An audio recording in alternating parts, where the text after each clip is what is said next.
عبلة كامل من الفنانات اللي تميزوا بأداء خاص قدرت من خلاله تحقق النجومية، وفضلت حياتها الشخصية بعيدة عن الإعلام، وده لأنها بترفض الظهور في أي وسيلة إعلامية. لكن ده ما يمنعش إن أسرار كتيرة في حياتها بقت معروفة. عبلة كامل من مواليد 1960 في محافظة البحيرة.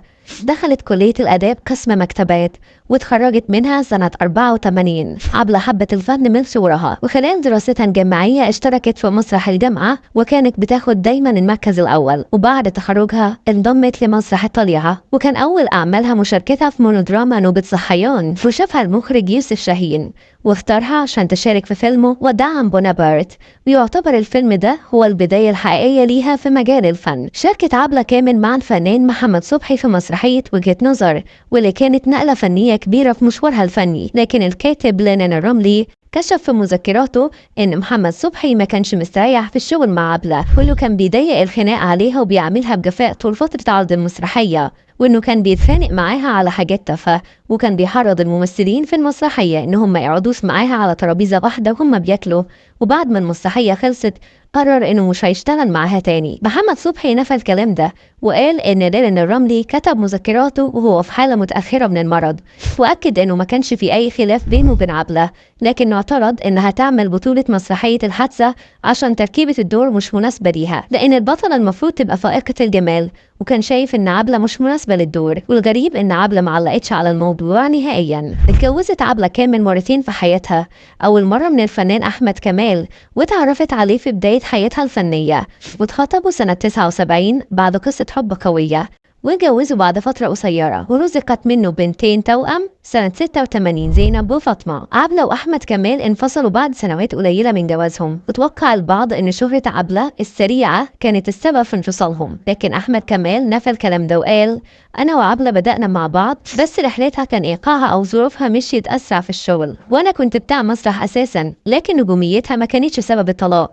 وأكد إنهم انفصلوا بسبب اختلافهم في وجهات النظر. اتجوزت عبلة للمرة تانية من الفنان محمود الجندي سنة 2003، وجوازهم استمر سنتين بس وانفصلوا في 2005. محمود الجندي قال إنه حب عبلة واتجوزها لأنه شافها ست بسيطة، وقال: بعد رحيل زوجتي الأولى كنت محتاج واحدة تاخد بالها مني، وأعجبت بعبلة لإنسانيتها وإنها شبه الستات المصرية وزي من الفلاحين، وعندها طباعنا واخلاقنا والقيم اللي اتربينا عليها. واتجوزنا بعد ما اتفقنا على اننا نراعي ربنا في بعض. اما عن سبب انفصالهم، قال انه انفصل عنها لانه رفض يبقى جوز الست في الوقت اللي عبلة كامل كانت نجمة كبيرة وبيتعرض عليها بطولات، كان محمود الجندي ما بيتعرضش عليه اي شغل، فما قدرش يستحمل الوضع وانفصلوا. قررت عبلة تلبس الحجاب في 2005، وده كان اثناء جوازها من محمود الجندي، واكد انه ما كانش ليه اي دخل في قرار لبسها للحجاب، وقال: كنا في الحج، وقالت واحنا راجعين مش هقلع الحجاب لما ارجع مصر. اما بنات عبلة التوأم فاطمة وزينب، ففاطمة خرجت من معهد التغذية التكاملية في نيويورك، وبتشتغل حاليا خبيرة تغذية تكاملية ومدربة صحة.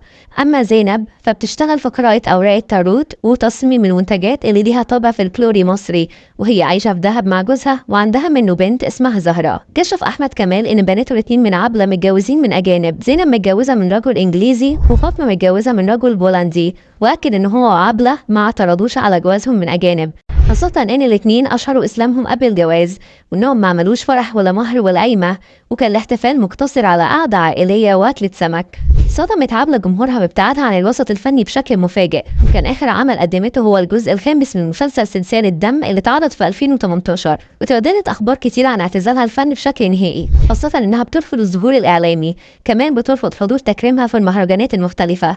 لكن طليقها احمد كمال قال ان عبلة ما اخدتش قرار نهائي بالاعتزال، لكن المجهود الكبير في التمثيل ما بقاش يناسبها، وانها ممكن لو اتعرض عليها عمل جيد تتحمس تاني وترجع للفن.